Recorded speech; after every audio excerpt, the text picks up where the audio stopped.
Olá! Na aula de hoje nós estaremos aprofundando algumas questões que nós já vimos na aula passada. O tema de hoje é a épica camoniana.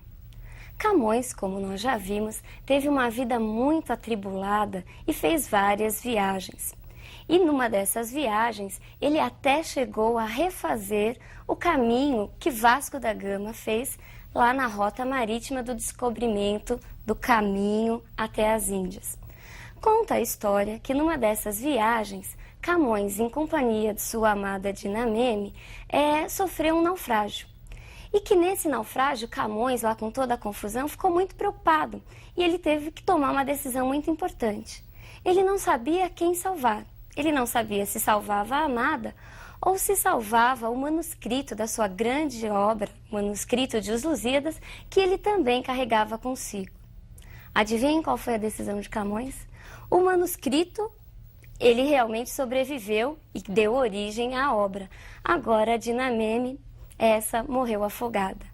Dizem as más línguas que essa foi a grande decisão da vida de Camões. Brincadeirinhas à parte, a obra Os Lusíadas foi publicada em 1572 e é considerada o maior poema épico de todos os tempos, o maior poema épico da literatura portuguesa. Não só pela sua extensão, mas também pelo seu imenso valor literário e histórico. E por que extensão? Muitos alunos até tremem de medo quando ouvem falar de Os Lusíadas. Por quê? Porque a obra é uma obra extensa. Ela apresenta mais de 8.000 versos dispostos em 10 cantos, que por sua vez são divididos em oitavas. Esses versos, esses mais de 8.000 versos, eles são versos decassílabos. E nós já vimos que verso decassílabo era aquele verso composto por 10 sílabas poéticas e a oitava, por sua vez, era aquela forma, aquela produção fixa composta por estrofes de 8 versos. Mas o que é uma épica? O que é um poema, uma epopeia? A épica, a epopeia, é um grande poema narrativo. A epopeia vai contar a história dos grandes heróis e dos grandes feitos de um povo. A linguagem da epopeia é uma linguagem formal, é uma linguagem rebuscada, que emprega sempre palavras, ou em sua grande parte palavras e vocábulos difíceis de compreender. É por isso que muitos alunos também fogem da sua leitura. Mas é muito difícil, eu não vou entender nada. Eu espero que a partir da aula de hoje, a extensão e essa leitura, essas palavras rebuscadas, não sejam empecilhos para a sua leitura, para que você também possa descobrir o prazer de ler Os Lusíadas. Assim como toda a epopeia da Antiguidade Clássica, Os Lusíadas também se divide. Vejamos qual é a divisão básica de uma epopeia. Nós temos a proposição, quando o poeta faz uma síntese do assunto que vai ser tratado. A invocação, quando ele pede auxílio, quando ele pede inspiração aos deuses e às musas. A dedicatória, em que ele oferece a sua obra a uma pessoa muito importante na época. A narração, que é a história propriamente dita. E o epílogo, o final, é o desfecho, é o fechamento de toda aquela longa narração. Em Os Lusíadas nós encontramos todas essas partes, e essas partes muito bem trabalhadas. Vejamos agora a primeira capa, a capa da primeira edição de Os Lusíadas. Por que será que Camões chamou o seu livro de Os Lusíadas e não O Lusíada ou ainda a História de Vasco da Gama?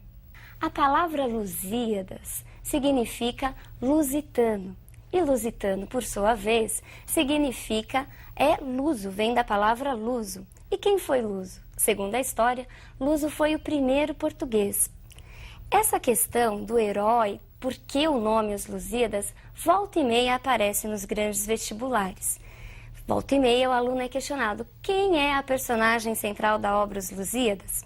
Muitos, numa leitura superficial, acabam errando, pois afirmam que o herói é o próprio Vasco da Gama. Mas, numa leitura mais atenta e partindo do próprio título, nós já percebemos que o herói de Os Lusíadas é um herói coletivo. O herói é todo o povo, toda a nação portuguesa. E isso é de fundamental importância. Vasco da Gama, com certeza, é uma personagem importante. Ele realmente é um digno representante de Portugal. Mas quem é o herói é o próprio povo português. E isso nós temos confirmado logo no início do texto. Lá nos primeiros versos da proposição, a gente tem essa resposta. Passemos então à primeira estrofe de Os Lusíadas. As armas e os barões assinalados, que da ocidental praia lusitana, por mares nunca dantes navegados, passaram ainda além da Taprobana, em perigos e guerras esforçados, mais do que prometia a força humana, e entre gente remota edificaram novo reino que tanto sublimaram. Nesses primeiros versos, Camões nos mostra o assunto. Qual é o tema de Os Lusíadas? Ele fala das armas e dos barões assinalados. As armas, o exército, e os barões assinalados, quem são? Os grandes portugueses, as célebres personalidades da história da época. Taprobana era o nome de uma ilha localizada no Oceano Índico, mais tarde chamada de Ceilão, atual Sri Lanka. Ir além dessa ilha significa mostrar a superioridade náutica do povo português. Superioridade que realmente foi mostrada. Eles conseguiram chegar até as Índias. Os versos finais falam e comprovam que os portugueses realmente conseguiram edificar um novo reino em território oriental. A proposição também nos mostra outros aspectos, outras características fundamentais do classicismo. Veja se você é capaz de identificá-los nas próximas estrofes.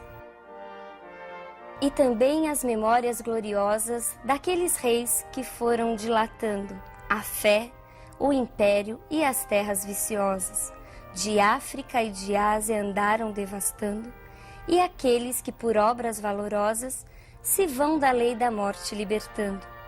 Cantando espalharei por toda a parte, se a tanto me ajudar o engenho e arte. Cessem do sábio grego e do troiano as navegações grandes que fizeram, cálice de Alexandre e de Trajano, a fama das vitórias que tiveram, que eu canto o peito ilustre lusitano, a quem Netuno e Marte obedeceram, cesse tudo o que a musa antiga canta, que outro valor mais alto se alevanta. E então, conseguiu identificar quais são essas características do classicismo? Vamos conferir.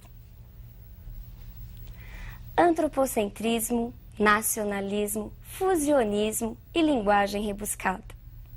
O antropocentrismo, como nós já estamos vendo ao longo das outras aulas, é o quê? É o homem como centro de todas as coisas. Camões fala de um homem de carne e osso. Ele fala do português que consegue vencer os empecilhos, os problemas naturais e até as próprias imposições divinas. Vejamos a próxima característica. O nacionalismo.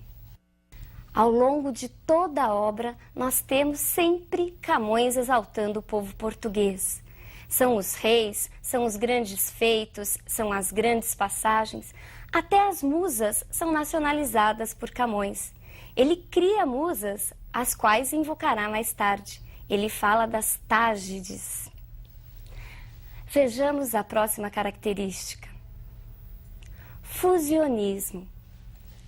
A palavra fusionismo vem de fusão e significa o quê? Camões consegue, ao longo de toda a obra, fundir toda aquela crença, toda a religiosidade católica, cristã, com as divindades pagãs. Ao mesmo tempo em que o homem português se lança ao mar, tentando difundir a fé católica, o cristianismo, Camões coloca personagens como Baco, Netuno, Marte, que ao longo de toda a obra aparecem meio que tentando interferir aí na viagem dos portugueses. Vejamos a próxima característica. A linguagem rebuscada. Essa linguagem rebuscada é marcada muitas vezes pelo uso do hipérbato, a figura de linguagem que consiste na inversão da ordem direta da frase. Muitas vezes, o sujeito aparece depois do predicado, o que torna a compreensão um pouco mais complexa. E na invocação? A quem o poeta invoca? Camões invoca as Tágides, as ninfas do rio Tejo, importante rio de Portugal. Vejamos o que acontece na dedicatória. A quem Camões dedica sua obra? A Dom Sebastião, o então rei de Portugal, que de alguma maneira sempre protegeu o nosso querido Camões. Agora nós iremos ver qual foi a rota que Vasco da Gama fez até chegar às Índias. As naus de Vasco da Gama partem de Lisboa, contornam toda a costa da África, passam pelo Cabo das Tormentas, onde a gente tem o episódio do gigante Adamastor. Hoje o Cabo das Tormentas é conhecido como Cabo da Boa Esperança. As naus param um pouco em Moçambique para depois continuar sua viagem por outros lugares da África. Em Melinge, a pausa é um pouco maior e Vasco da Gama narra os acontecimentos anteriores, acontecimentos esses não só da viagem, mas também da história de Portugal. Seguindo viagem, chegam até Calicut, já nas Índias. Na volta, como uma recompensa pelo seu grande feito, Vasco da Gama e toda a sua tripulação, eles são recebidos pela deusa Vênus e por suas ninfas, numa ilha paradisíaca, onde ocorre o famoso episódio da Ilha dos Amores. No epílogo, ou seja, no final, nós temos uma mudança do tom vibrante que víamos até então. Neste momento, nos versos finais, Camões apresenta um tom mais pessimista, de descrédito. Ele não acredita que o Portugal consiga manter-se fiel aos valores nacionais. Ele parece prever o que aconteceria mais tarde, ou seja, a unificação da Península Ibérica. Entre os cantos mais pedidos em todos os exames vestibulares no Brasil, nós encontramos o episódio da Inês de Castro e o episódio do Velho do Restelo. Não deixe de lê-los, eles são muito importantes e ajudarão na compreensão não só dos próprios episódios dos cantos, mas de toda a obra. Por hoje é só e até a próxima aula.